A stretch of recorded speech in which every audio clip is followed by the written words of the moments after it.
What is up, everybody? How y'all doing out there? I am Frank Red, and I want to welcome you to another edition of the In the Dungeon Show. Fast-paced edition tonight.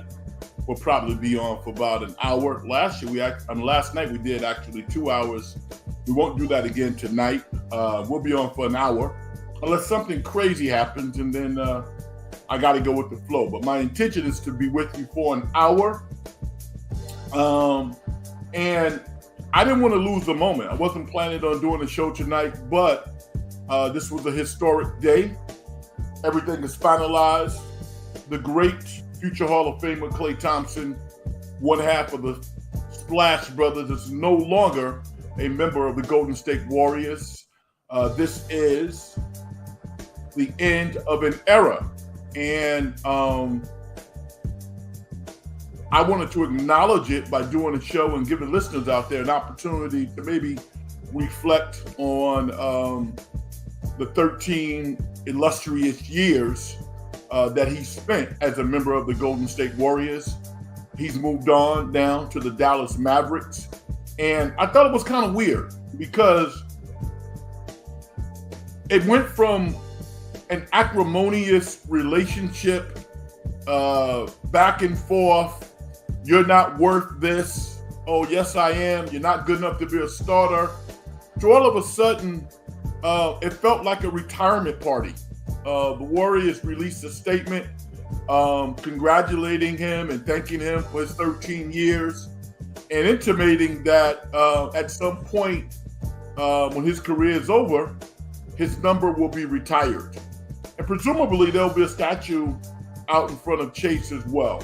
Well-deserved as far as I'm concerned. Give management credit, give ownership credit for believing in what the possibilities could actually become. But the players got it done on the court. And it wasn't one guy. I mean, when you look at Klay Thompson's highlight reel, it's unbelievable. It really is.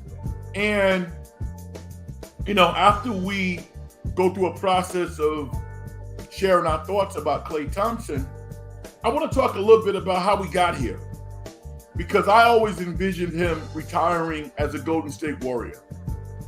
And I think that could have happened, because if you look at the numbers that he got in Dallas, 3 years, $50 million, it wasn't dissimilar from what the Warriors were offering.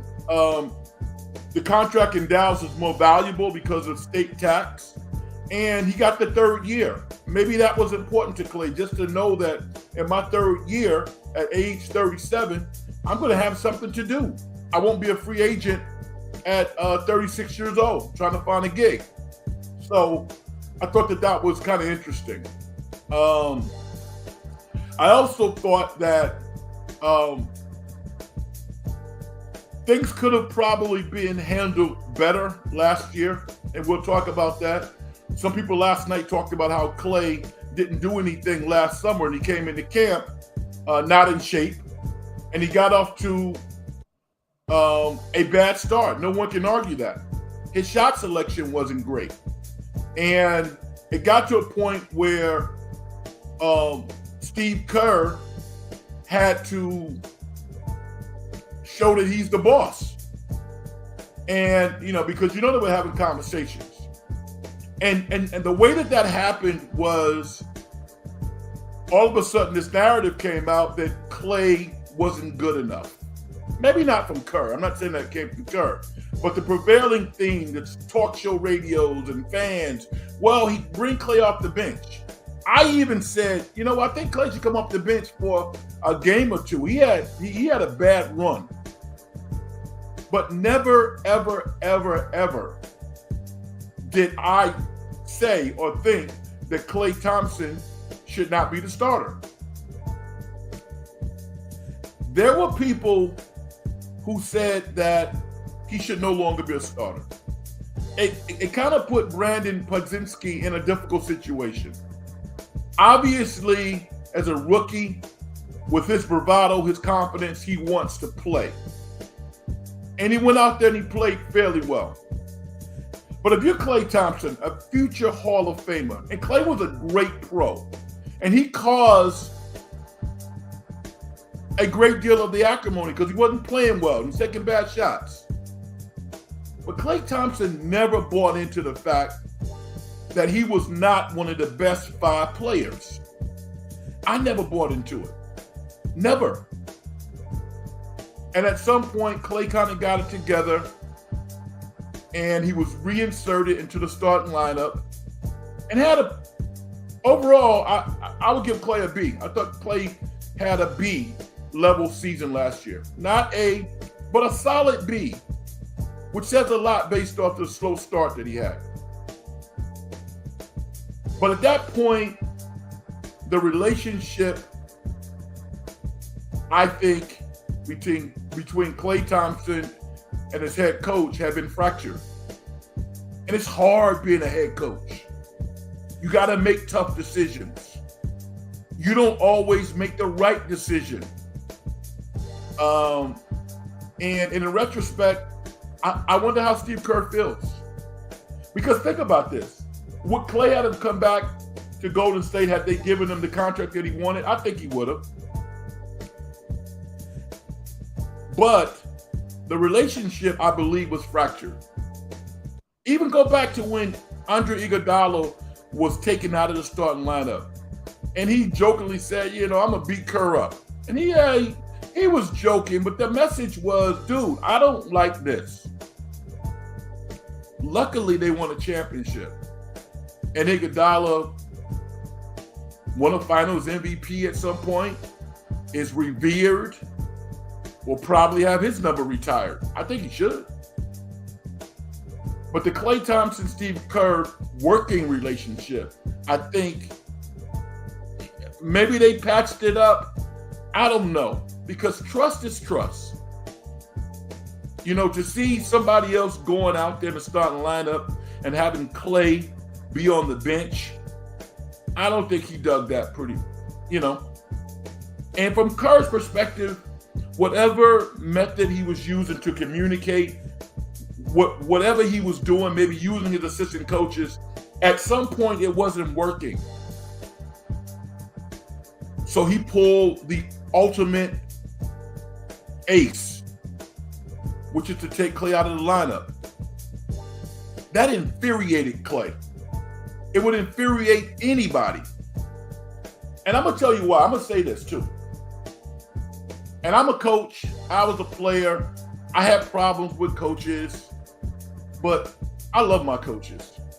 It's different. I was not a professional. I was in high school and college, and it's different. When you start getting paid, it's different. It really is. This is not different, though. Great players make great coaches. Great coaches do not make great players. Great coaches help great players become better. But great coaches do not make great players. Great players make great coaches. When I was a kid and I used to watch North Carolina, they were on television every week. And I listened to Larry Brown, all of the North Carolina coaches and players. I was struck by how the first thing that Dean Smith would say, and Roy Williams too, everybody from Carolina, and Coach K to a certain degree, the first thing that came out of their mouths was, I want to thank my players. I want to thank my players. All these players. I love my players. And I was thinking, I was a kid. I was like, you're Dean Smith.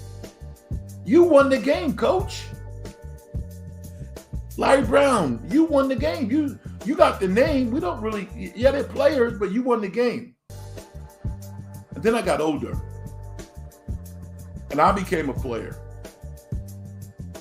And I understood that coaches can put players in position to have success and be successful, but they can't play. Players play. Players are the most important aspect of the game. And when you look at Klay Thompson, you look at that highlight reel. Listen, let me tell you something. What Klay Thompson did in OKC, Game 6 Klay, that's historic. OKC might have won the NBA title that year. All of this fanfare, the 4 champions, we wouldn't be talking about that if it wasn't for Klay Thompson.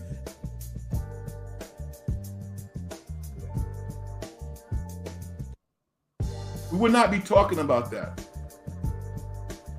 And I'm watching that game like, wow. Because I know people on the OKC staff. I was like, yo, they're going to win the championship. And Klay Thompson, literally by himself, just took that game over and won it for the Warriors, and the rest is history. So I think Klay probably felt, even though he was not playing well last year, everything that he's done, he probably felt that he had some equity built up. He probably did, because it's an emotional game. And yet it's a year-to-year proposition. Kerr has to find a way to get the best out of the players and win games, particularly when you look at their payroll. Astronomical. And his big salary that he makes, he has a lot of responsibility. But when Klay was taken out of that starting lineup, I think that was the beginning of the end. I do believe that. I don't know if things could have been handled differently. Maybe the messaging, I'm not quite sure. But can you imagine Stephen Curry being taken out of the starting lineup? No, none of us can. And as great as Stephen Curry is, he's awesome. You know, I'm so happy in my lifetime I've had the opportunity to watch this young man play ball. He would not have the career that he's had if it wasn't for his teammates. And one of the big reasons is Klay Thompson. So over time, emotions wane and hard feelings start to subside. But I've gone through this today because I wanted to see Draymond, Klay, and Stephen all retire together in the same uniform. It's a rarity. You know how rare that is? Joe Montana didn't finish his career as a 49er. Kobe Bryant did. Larry Bird did. Magic Johnson did. It doesn't happen very often. It really doesn't. So that's the big story. And I think quietly the Warriors, as much as they can, are happy that he's going to go somewhere and play well. I believe he'll play well and be on a good team. The Dallas Mavericks are going to be good next year. Better than the Warriors, I think. The other big story is Wyc Grousbeck, the owner of the majority owner of the Boston Celtics, has decided that he and his group of owners are going to sell the team. But what he's doing now is gangster. I love it. You know, he's making sure that everybody gets paid before he gets out of town. I love it. He's like, yeah, no. We're going to sell the majority share, and then we're going to sell the minority share by 2028. Everybody's getting paid.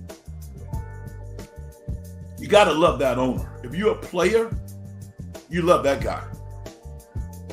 You know, but there's something also to the fact that owners are starting to sell. I mean, the profits are catastrophic. Not catastrophic, are enormous. But is there something in the language that these owners are looking at down the road? I think probably they think that they're not likely to see another bonanza in the television contract that they have seen in this upcoming contract. So they're looking down the road. And from Wick's perspective, he and his group purchased a team in 2002 for $360 million. This is 24. He's on the team for 22 years. It's okay to cash out. Let somebody else do it. There's some rich billionaires in Boston or somewhere else that have bought a team. But I thought that was interesting. The other story is, one that nobody will really talk about, but I love it. It's nondescript players in the NBA finding a way to stay in the league and get signed again. Not for the $315 million contracts that Jason Tatum signed. I'm talking about a guy like Aaron Holiday, young man who I've been watching since he was in high school, went to UCLA, the smallest of the Holiday brothers. Drew Holiday is 6'3". The older brother is like 6'6", 6'7". Aaron Holiday is about 6 foot. That's it. Dude signs a 2-year deal with Houston to return for $10 million. He's going to be in the league when his contract is over, probably like 5-6 years. Do you know how hard it is for somebody who's with average athleticism, 6 feet tall, to play in the NBA for 6, 7, 8 years, become a millionaire? I love those stories. And there are many others that maybe we'll bring up tonight, but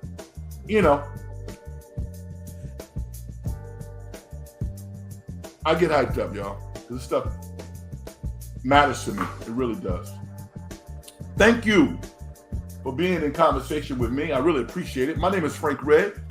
If you're listening for the first time, and the name of the program is called the In the Dungeon Show. And someone wrote a comment a couple of days ago that's like, yo, Red, you got to change the name of your show because it's hard to find it on the internet.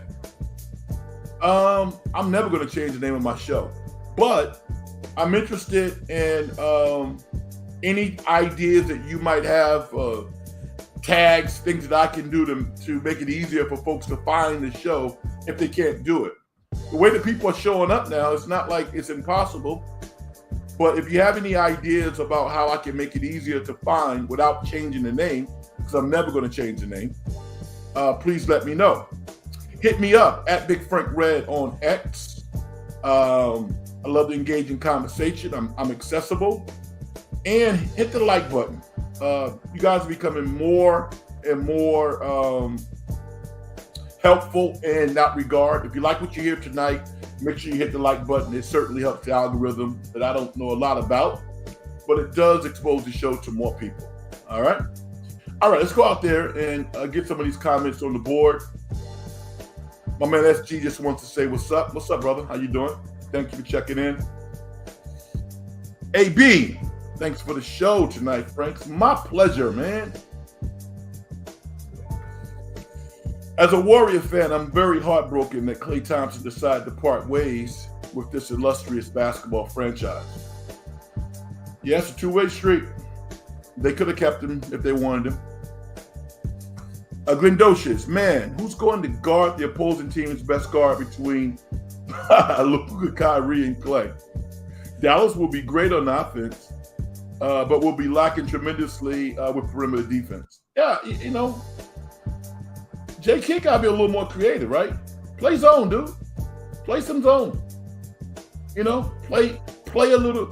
I think Steve Kerr has done a decent job kind of managing his personnel by playing a pretty solid zone. I think you're going to see Dallas play some zone next year. They also went out and got Najee Marshall from the New Orleans Pelicans. All those three guys are not going to be on the court at the same time. So they have some guys who can play D, but they're not a great defensive team. I mean, we know that they'll be better offensively. But Luka with the ball in his hand, drawing two defenders, passing the ball to Klay for a catch-and-shoot three, that's going to be tough for the opposition to deal with also. No question. As a Golden State Warrior fan, it's hard to see Klay Thompson rocking a Mavericks uniform instead of the Warriors uniform, but I should have to get used to it because that's the reality. Yeah, it is. That's the reality, SG. Wiggins, Milton, Kuminga, and GP2 will guard wings. Yeah, I listened to some shows today, and some of the hosts didn't like the Anthony Milton signing. I love it. Anthony Milton is a really talented guy. Now, he probably has been a little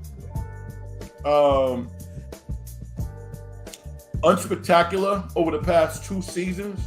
But going back like 3 seasons when he was really healthy, particularly as a member of the Memphis Grizzlies, this dude can play, man. And like I said last night, and I've been saying, and I'm not a hater, I'm just I'm a really good talent evaluator. I can evaluate talent. To put Brandon Podzinski in the position where he had to have sole responsibility as a primary backup point guard, it's unfair. It's totally unfair. And Chris Paul was a great compliment last year, and I knew the Warriors need to go out and get a guard. And they got one. They got a good one. They got one of the best backup point guards in the NBA on their team. He can make threes. He shot 36% last year. And I think Milton can shoot closer to 38 to 40% and play solid defense. So,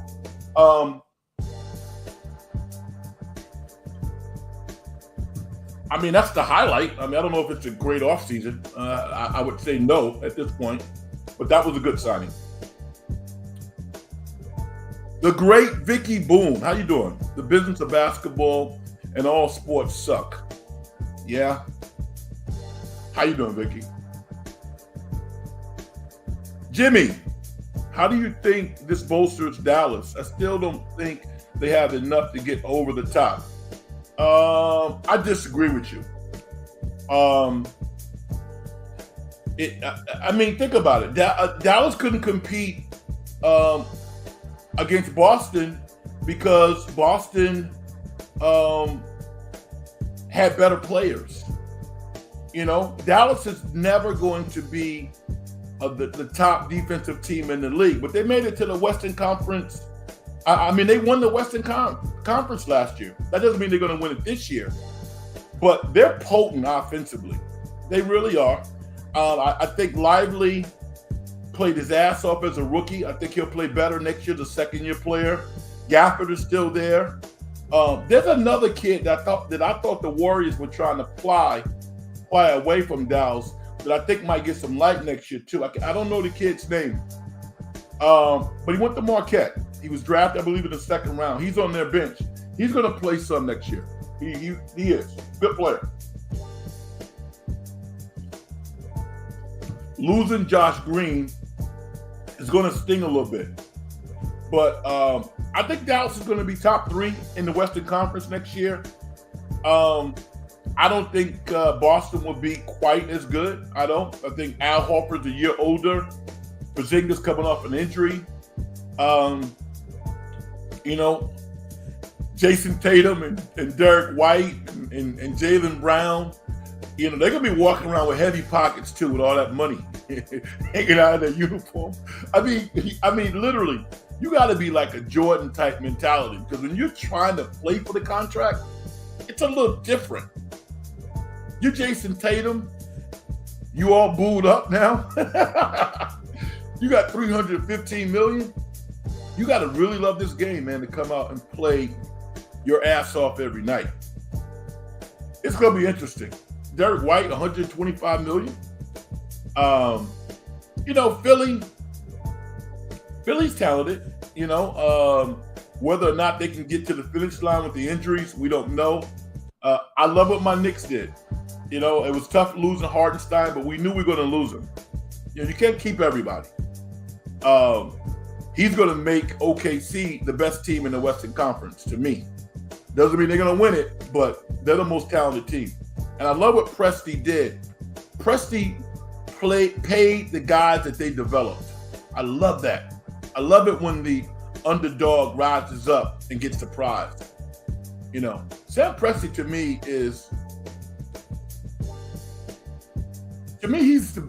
the best general manager in basketball to me. I just love how he thinks and how he operates. He's a straight up guy. And he loves Tribe Called Quest, by the way. Hey, Frank, what are your thoughts on the Golden State Warriors signing DeAnthony Milton from Philadelphia 76ers when you deal? I talked about it. I think it's an excellent move.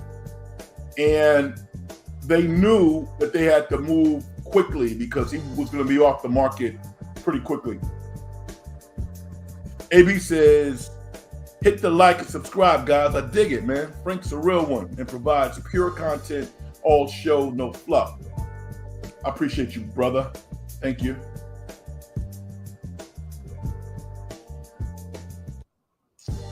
Great point, Vicky. Vicky says Willie Mays didn't finish with the Giants. Buster Posey did. Yeah, and you know what? I mean, no one's comparing Buster Posey to Willie Mays, but there's something regal about Buster Posey winning those 3 World Series and knowing that you can't find any pictures anywhere with him wearing another uniform. That's kind of cool. It really is.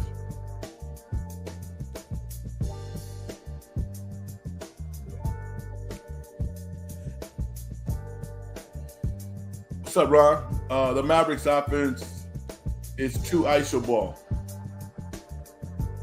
Well, that was because they didn't want to pass the ball to some of their teammates. Again, Jason Kidd is going to have to evolve. He's going to have to step it up. You know, everybody has to get better. The players got to get better. The coaches got to get better. Now you have one of the best catch and shoot 3-point snipers in the history of basketball. Luka's usage rate has to go down. And I assume that it will. And this is with regards to Klay. Ron says, everything comes to an end. It does, but it's the way that it ends. It doesn't have to end one way. Because the Warriors showed how eloquent they were and how, I mean, they showed great reverence to Klay Thompson after it was apparent he wasn't coming back. But I wanted to see him retire as a Warrior. And I mean, they kept making this big deal out of not giving him a 3rd year. What? Explain that to me. Explain that to me. Why? Because he had Achilles? Because he had injury? I mean, come on, man. You know, I thought that didn't make a whole lot of sense to me.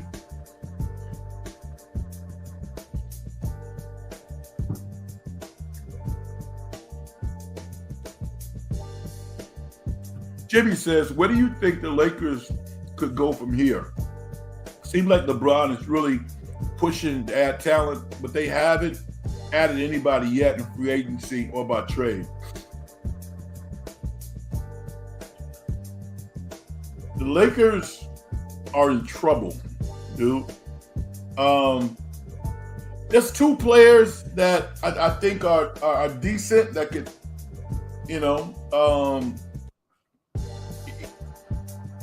DeMar DeRozan is a talented guy, but he doesn't seem like he's a great fit for LeBron.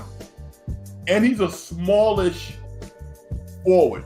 I mean, I've stood next to DeMar. He's like 6'6". He's just not a tall guy. So if you got a lineup, I mean, if you bring him to the Lakers with the salary he's going to command, he wants to start. So if you got a lineup of Anthony Davis, DeMar DeRozan, and LeBron James, I don't know about that. I mean, I like Dalton Connect. So I'm not like, Buddy Hield comes up in my mind, but I'm like, they got guys. And here's the thing about D'Angelo Russell. D'Angelo Russell does not play basketball the right way all the time. He doesn't know his disposition is not always exemplary as a professional. It's just not. Sometimes he's like, yo, get this. But when you look at the brass tacks, D'Angelo Russell's a pretty darn good player. He really is. The Lakers don't want him. But if he's there, I'm not necessarily worried about him. I'm worried about some of those other forwards that don't do anything. So right now, if you're a Laker fan, you don't feel good because they needed Klay Thompson badly. They needed Klay Thompson better than Dallas did. But I think Klay's just like, you know what? There's too much goofy stuff happening down there. I'm not going to deal with that. I want to go to an organization that I can relate to. Playing in LA, I think is probably pretty weird. Unless you know LeBron really, really well. There's always going to be that distance between LeBron and everybody else. Unless you like a Chris Paul or Dwayne Wade, I assume, or somebody like that. So I think Klay made the right decision. I really do.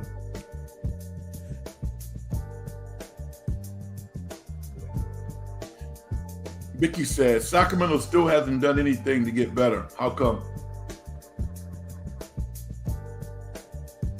Sacramento appears to be hesitant to pull the trigger.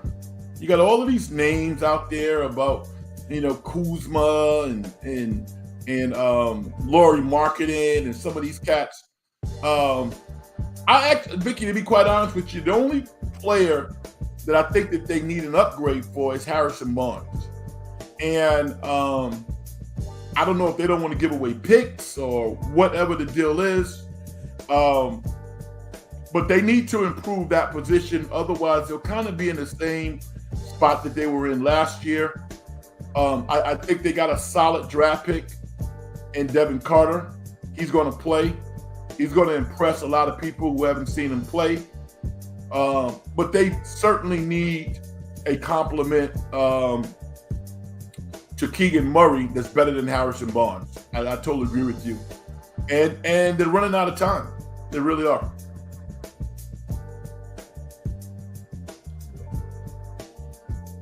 SG, thank you. I appreciate you, brother. This is the dude who I was talking about. His name is Asi Akhodaro. I think he went to Marquette. He's a good player. Very talented. And I think the Warriors probably wanted him. He was drafted in the second round out of Marquette, I believe, a couple of years ago. Or maybe a couple of years ago. And he's talented. Probably got some action with the Warriors. But ultimately, the Warriors got 2 second-round draft picks. One in, 2050, it seems like, and I guess one in 25. That's it. That's all they got for Klay Thompson. Was literally a second-round pick.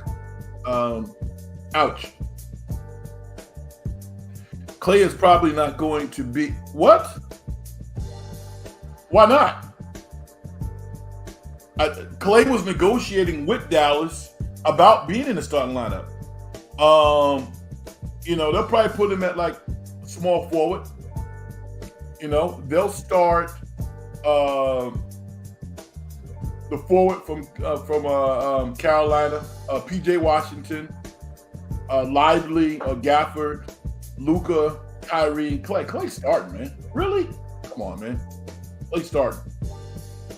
You don't sign a guy 3 years for $50 million with his resume and with 4 rings and tell him that he's not starting when the Lakers are bending over backwards, allegedly offering 4 years at around $80 million. So, Klay starting. Book that. Yeah, the Boston Celtics are for sale. How much do you think that the Boston's going to go for? I think Boston's going to sell for, I'm going to say 6. If they own the arena, I don't know if they do. If they own the arena, I'm going to say $6 billion. If they don't own the arena, I'm going to say $5.5 billion. This is $5.5 billion from purchasing a team for $360 million 22 years ago. I'll take that. Not bad.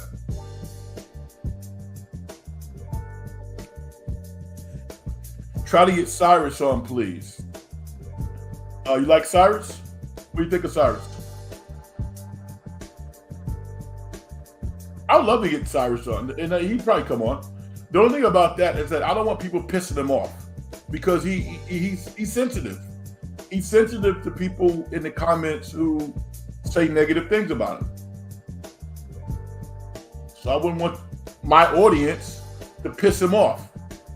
Why do you want him on, Ron? Is that why you want him on? Or do you like his commentary? You like his content? You like his insight? What do you think? He's dialed in. Vicky, so far the Clippers haven't done anything either. The West looks like it just wants to stand pat. OKC, as you said, is the best. Yeah, they are. Well, I think with the Clippers, I thought about this last night when I got off air. This is what I think happened, and I have no intel about this, but I believe this happened. I think when the Clippers went to Kawhi Leonard and they said, Kawhi, we want to offer you a 3-year deal, not 4, and we want you to sign for less than the maximum, 3-year, $150 million deal. I think that they made a promise to Kawhi that no one else would get a 4-year deal and no one else would make more money than him. I think that happened. And it backfired on the Clippers. And all of this, well, we're negotiating with Paul George and we're having meetings. No. Listen, the meeting would last 30 seconds. I want 4 years and I want the max. And if you don't want to give it to me, there's other people who want to give it to me. Simple. But if they had a commitment to Kawhi and they felt they couldn't break it, in some respects, you got to look at them as being a stand-up organization if they did that. I don't know if they did or not. But it seems illogical to lose Paul George for nothing over money that Steve Ballmer has in his back pocket. It makes zero sense. Zero. And to have these, quote, NBA insiders standing on television 10 times a day trying to make sense of it when it doesn't make any sense is ridiculous. You know, there's a backstory that we don't know about that will probably come out. And strategically, from Paul George's perspective, I don't know if it was the best thing for him long term. Now, maybe he wants to win a title. Maybe he really wants to win a title. I have no idea. But being from Los Angeles, being connected to the Clippers with that arena, you would have to think that their relationship will never be what it is now. I can't see it, but maybe I'm wrong. The Warriors need size.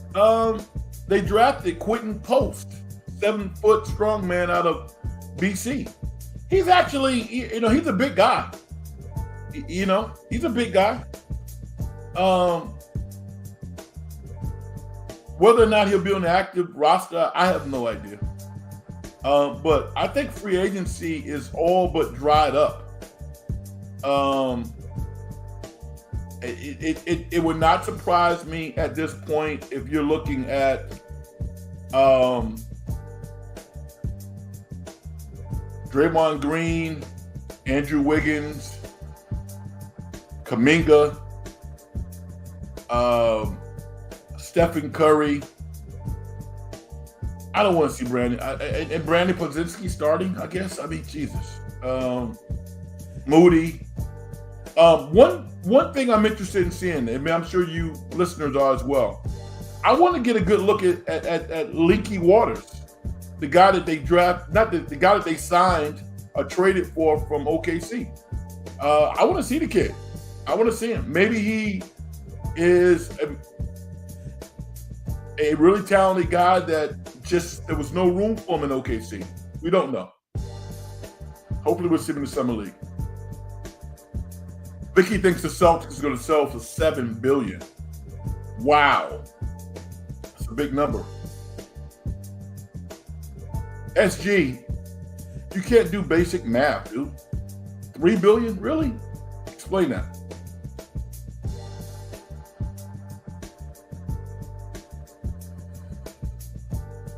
Oh, okay.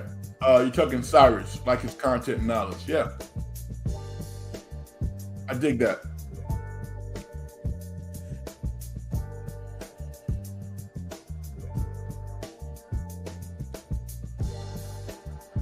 SG, why are you weird, man? Stop being weird. Frank, I would love to polish your bald head. Why? I mean, I love my bald head. You know, but what is the fascination with bald heads? I mean, with you polishing men's heads. What is it? I have no idea. Cut your own hair off and go polish your hair, dude.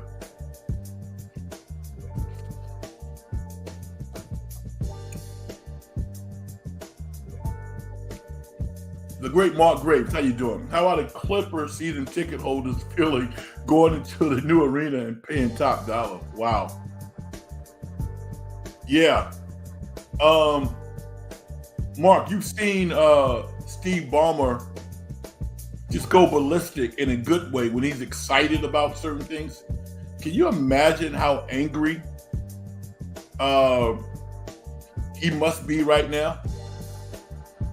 Because he's never going to take responsibility for it, even though his finger was on the go button or the stop button. He could have gave George what he wanted. You know, he's going to blame the general manager, little Lawrence Frank. I mean, that's what I'm saying, that logically, the only logical explanation was they had a line of demarcation on years and salary that they didn't feel they can go over. Why not? Was it a promise? It's not because there's not enough money. So that might be one of the things that we never find out about.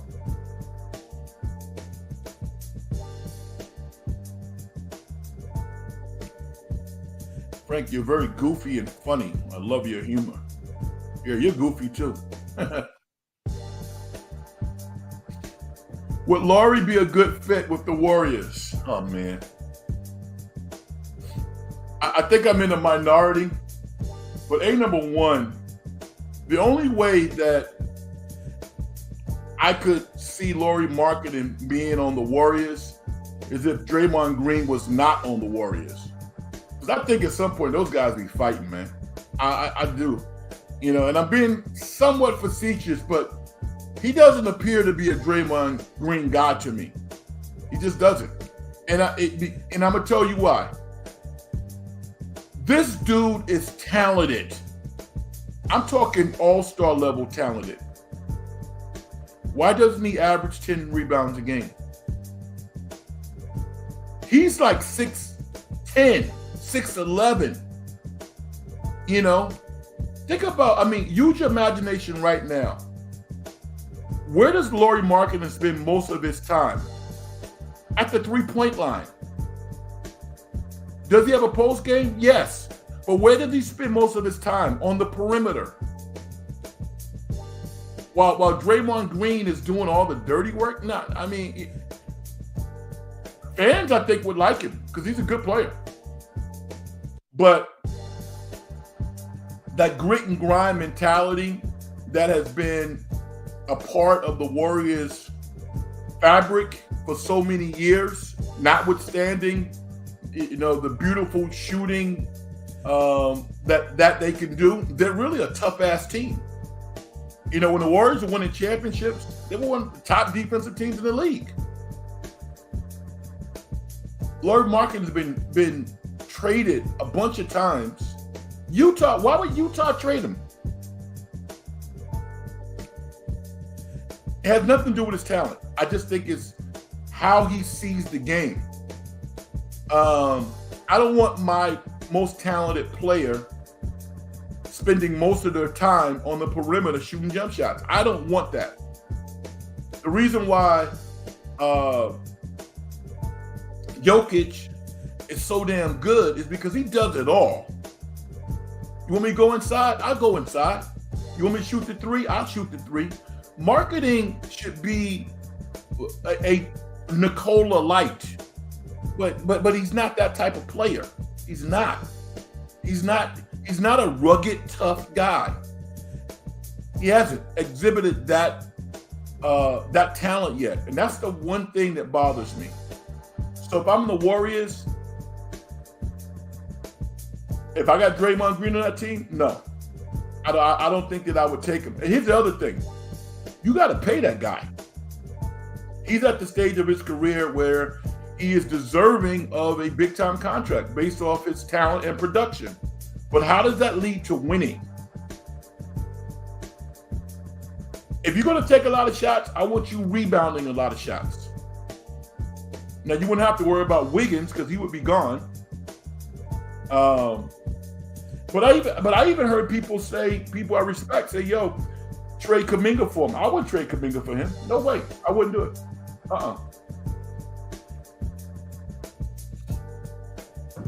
Even if Kuminga is not as polished or not as developed, and I don't think he is, but we don't know how good Kuminga could be. We have no idea. And I think this is the year that we find out.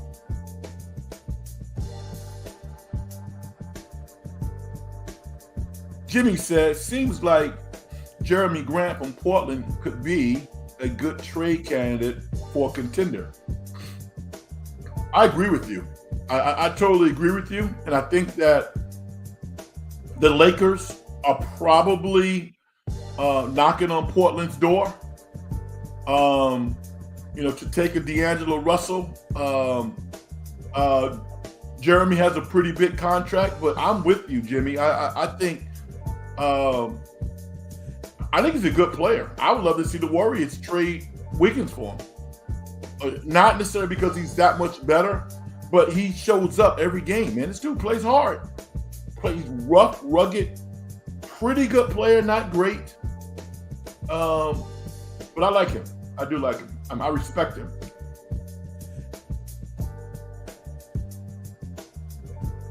I'm trying to pull your strings. SJ, listen, dude. I mean, you don't bother me. Seriously. You're not pulling my strings, and you really don't upset me either. So, but what I want you to understand is that this is not the type of show that I want to do, where it's like jovial and comedy is going to come out of the show because people have personalities, and we say funny stuff, but content is the type of show that I want to have. So if you ever really want to impress me, anybody watching this, come in with some really good content. Because there's so many shows, podcasts that don't have good content. They have famous people, they have, they might use language or stuff that can shock folks, but the content is weak. I love content because I love sports. And content doesn't necessarily have to be about sports. Whatever we're talking about, be in depth, be informed. Impress me like that. Vicky says, unless the Warriors get Steph some help, the season is not going to be fun. I don't think you're wrong, Vicky. I have the Warriors winning 44 games right now. 44 games. Play in, 8th seed. That's where they are. 44 games. Now, here's the thing. If you're Joe Laker for the first time since forever, guess how much you're going to pay in luxury tax this year? 0. This is a man who has paid hundreds of millions of dollars in luxury tax. He ain't doing it this year. So last year the Warriors won 48 games. I think they're going to win 44 this year. Would you trade 4 wins to save $200 million?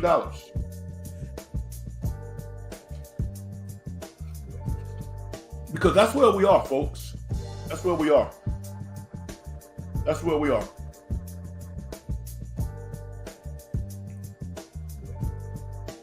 Not that funny. SGD, people don't think you're funny, dude.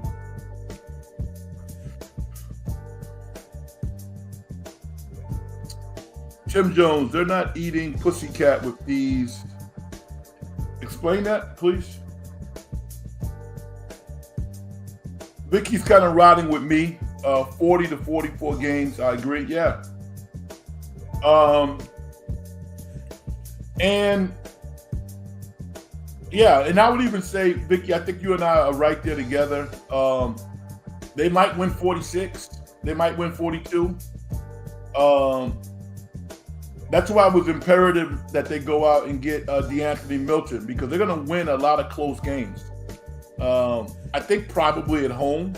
They had a horrible home record last year, which I think was an aberration. I think they're going to play better this year at home. And maybe there's a trade out there, an acquisition that we don't know about that will move the needle a little bit. But if the Warriors are going to move the needle this year, it's going to be because Jonathan Kuminga has arrived. All of the head games that the organization has played with him at times has to be over. This dude should be playing 36, 37, 38 minutes a game, particularly in a contract year.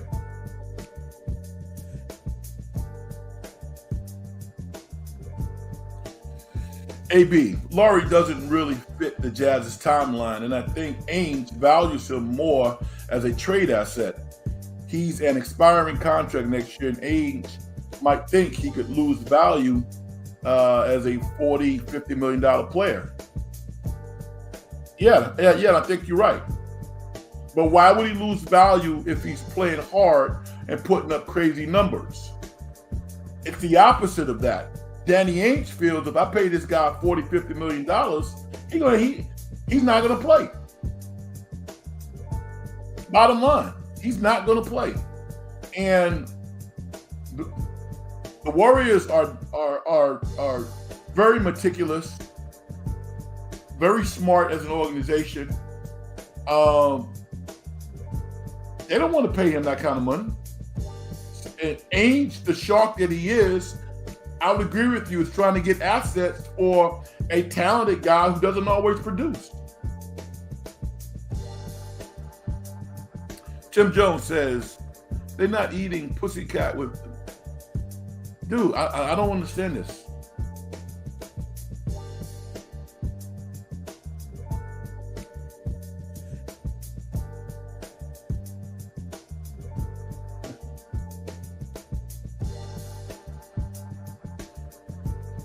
I just put SG in a timeout, y'all.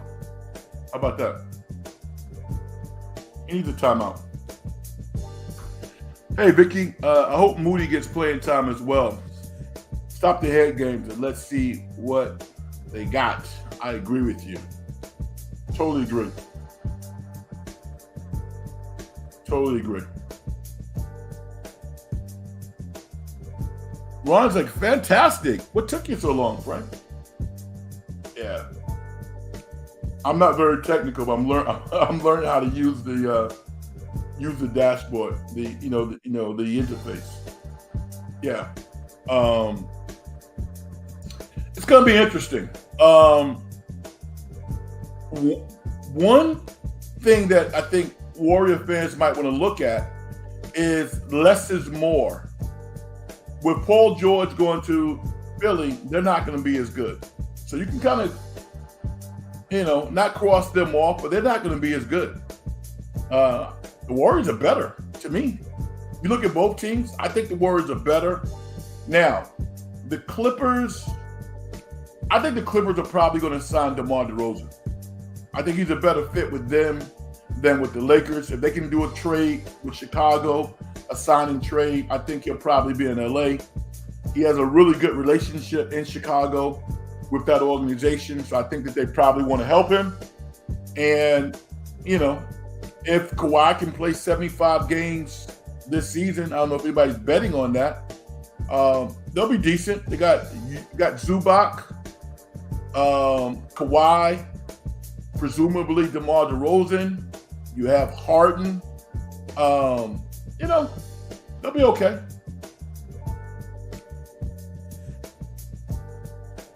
But we'll see. Also, you know, the Denver Nuggets are not going to be as good. In consecutive years, they've lost players who were very impactful in their championship run. Jeff Green, Bruce Brown, and this year they lost Kiptavious Caldwell-Pope. So that's going to hurt them. They'll still be good, but you know they're not scary good like they was before. They're not. Ron says, would DeMar DeRozan help the Warriors in your opinion? Nah, he wouldn't. I mean, DeMar would only help the Warriors if they changed the way that they played. He has a very high usage rate. Very high usage rate. He's not a real good three-point shooter. Doesn't take a lot of them, which means that he's going to clog the lane. Now, he's not a good fit with the Warriors. He's not. He's a good fit with the Clippers. When you have a guy like DeMar DeRozan, and you have somebody who he knows extremely well, two guys in Kawhi and certainly Harden, getting him the ball on the break, pushing the tempo, I think he'll do pretty good. I also think that Harden might surprise some people this year. Now, he'll probably run out of gas because he's getting older, but I see him having a solid year. I do. So,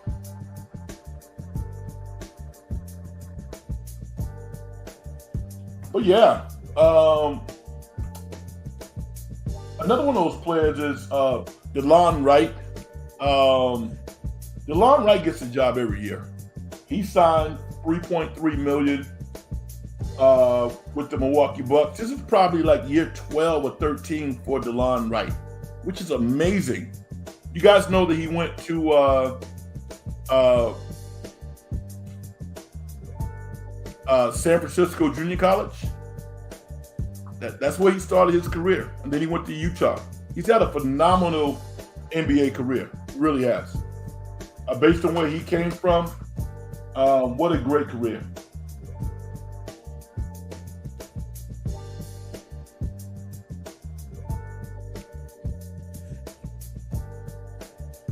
I want to,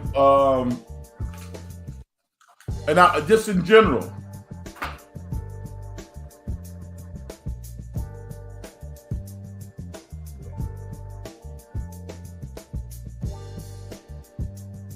the WNBA has been awesome.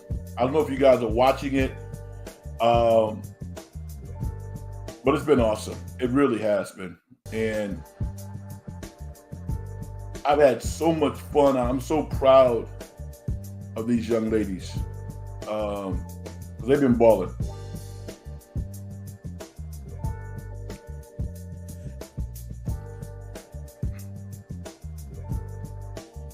Yo, I'm gonna have to like put like some serious restrictions on you, dude. Yeah.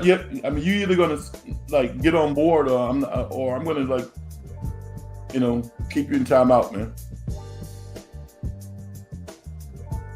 You're too old to have to apologize for your behavior. This is an online talk show. I mean, come on, dude. It's not necessary. All right. I want everybody to have a great 4th of July. And be safe. A lot of crazy things are happening out there. If you're traveling, keep your eyes on the road and beware of drivers out there that might not be focused. Enjoy your families.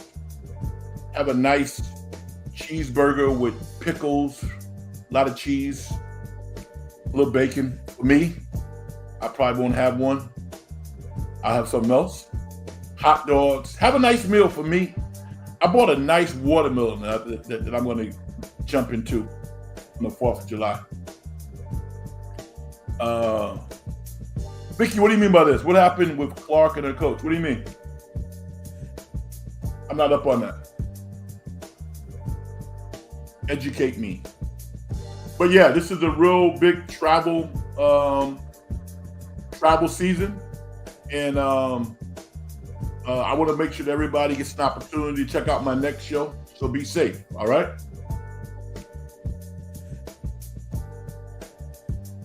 Thank you, Mark. Appreciate it. Everybody else, I'm going to sign off right now. Thank you for your time. Success in getting paid is a manifestation of the whole process. If you as an individual don't do things to help other people make their lives better, as far as I'm concerned, you haven't done nothing. We got into a verbal fight. Okay. All right. Good night, everybody. Take care.